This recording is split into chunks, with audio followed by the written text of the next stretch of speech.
Hello friends, welcome once again to Anti-Tech Server channel. I want to say a big thank you to you guys out there for your immense support towards the channel. I know I've not been releasing videos regularly, but forgive me, I'm in school, right? And so there's a little pressure. Now, if you're new to the channel, kindly hit the subscribe button, like, and then share for me. So this is gonna be a very short video, but really important. I'm gonna share a lot of information, and so make sure when you get this video, you watch it and also you share. All right, thank you. So I like the week, starting from the weekend till now, right? Two major news occurred in the area of cybersecurity and then data privacy. So I'm just gonna take a little time to talk about these two major news and why we have to be concerned, right? So the first thing I want to talk about is with respect to the data breach that occurred at AT&T. So pretty much so I'm reading from, it says CNET, right? And it says data from 73 million AT&T accounts stolen. So reading a little bit about the story, the data that were stolen, right? It consists of the user accounts of past users and then the current subscribers of AT&T, right? And it says about 73 million accounts were stolen. This is a great issue. Like it's a major issue. We have to really sit and think about it. Now, whenever we are trying to subscribe to any platform like AT&T and other mobile communication platform, we share our personal information, like the personally identifiable information like social security, your ID number. You share your date of birth, your address, your full name. So there are sensitive information or private information we share. And so having this information leaked means anyone who is a victim has his or her personally identifiable information out there. And that's a big issue. But I know AT&T is working hard to solve this issue. Now, why is this an issue for us as internet users? Why is it an issue for us to worry about or to think about? Now, if this has happened to AT&T, it can happen to anybody, right? So my advice for you today is you have to be careful. Don't trust every website out there. Of course, I know day in, day out, currently data privacy is a big issue, and majority of the tech companies, or not even only the tech companies, many companies here, they are making sure to intensify their security, infrastructures so as to prevent all these, attacks. But hey, the least information shared, the better, right? So whenever you're registering for any account online, when you want to sign up for anything online, please, if you have the option to skip some personal information, some personal sensitive information, my advice would be skip it because trust me, data right now in the current world we live in is really expensive. And so for someone else, a bad actor, to get access to your data, trust me, it's gonna cause you a lot of harm. So that's my advice. Make sure whenever you're supposed to register for anything online, read their data privacy laws and policies very, very well. It's critical. It's something you really have to take it serious. Because if you don't, and you share your personal information to any website, any company, and something like this happen, then that's gonna be a problem, right? So that's one thing. Now, another thing, there's something called incognito in in like Google Chrome has another, I would say, browsing feature called incognito. So the whole purpose or concept of incognito is it like it's like a private, like a private browsing platform. So unlike the normal Google Chrome, when you search something, there's something we call cookie. I'll explain what a cookie is. So sometimes, let's say when you search for school bags, right? Let's say you want to purchase a school bag, so you search for school bag on Google Chrome.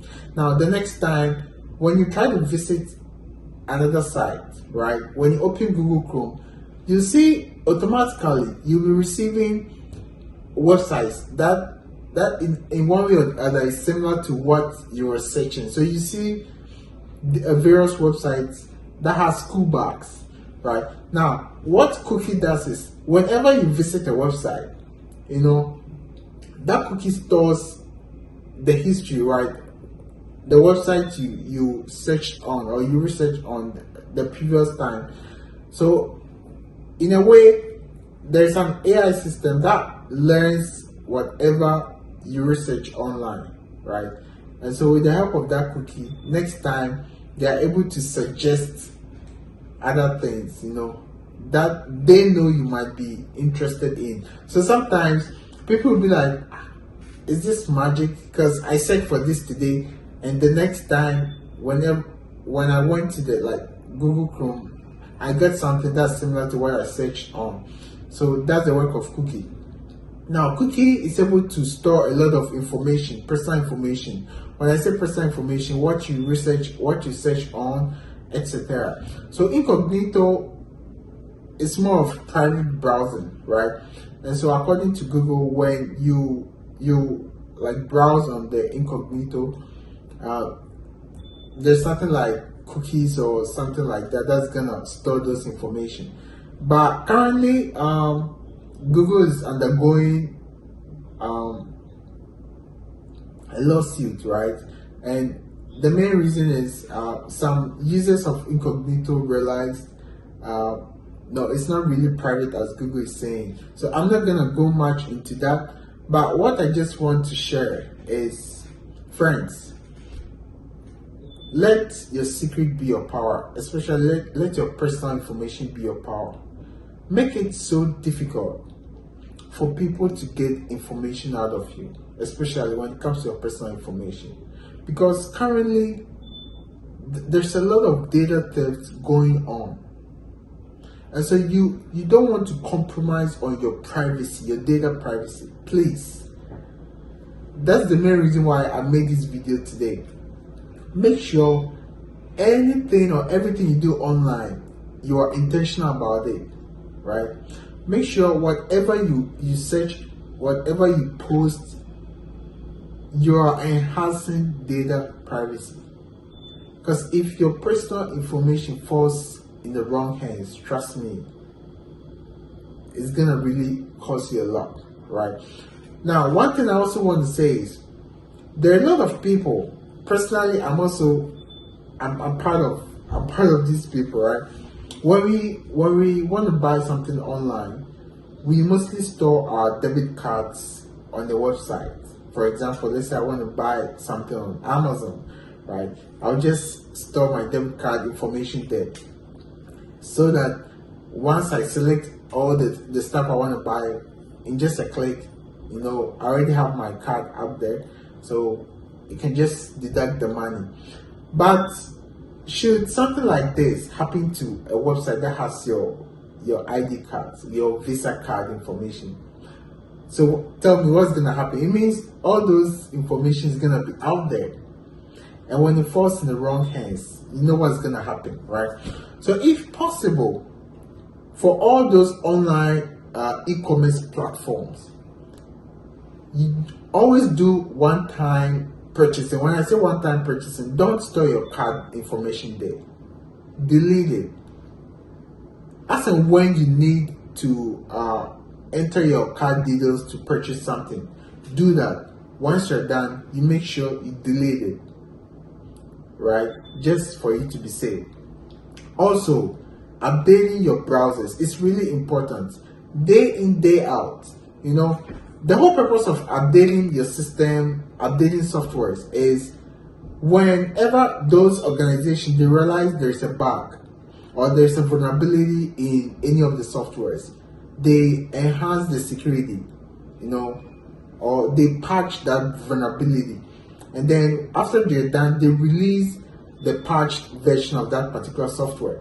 And so if you don't update what you have, then it means you're not gonna get the new feature. So always update your operating system, update the various softwares, browsers, everything, every software you have on your computer. If possible, set it to automatic updates. So anytime there is a new update, it's gonna detect it, and then automatically the system automatically update itself for you to get the finest or the revised version. Also, when it comes to setting up accounts online, password security is really important. Please make sure your password is complex. It should have more than 9 characters mixed with symbols, letters, uppercase, like lowercase, numbers, right? I know there's always a hassle between comprehensiveness or comfortability and then security, but trust me, you don't want to trade your security off and then go for comfortability, because fine, you'll be in a comfort zone, but trust me, when your data is breached or when your security is compromised, it's gonna affect you a lot, right? So that's the little I want to say today. Please make sure whatever you do on the internet, you are intentional about it. Any website you have to upload your personal information, be careful, think twice. If it's not something that is really worth it, just skip that, just stop it, right? Whatever you share on the social media platforms, you have to be careful, right? Because now we have people going around the various social media sites stealing data. So that's the little I wanna share today. My name has always been Andy, and this is Andy Tech Cyber channel. So continue to subscribe to the channel. From time to time, I'll be bringing you these news and also tidbits on how you can stay secured over the internet. Thank you very much for the support, and talk to you later. Stay secure. Thank you.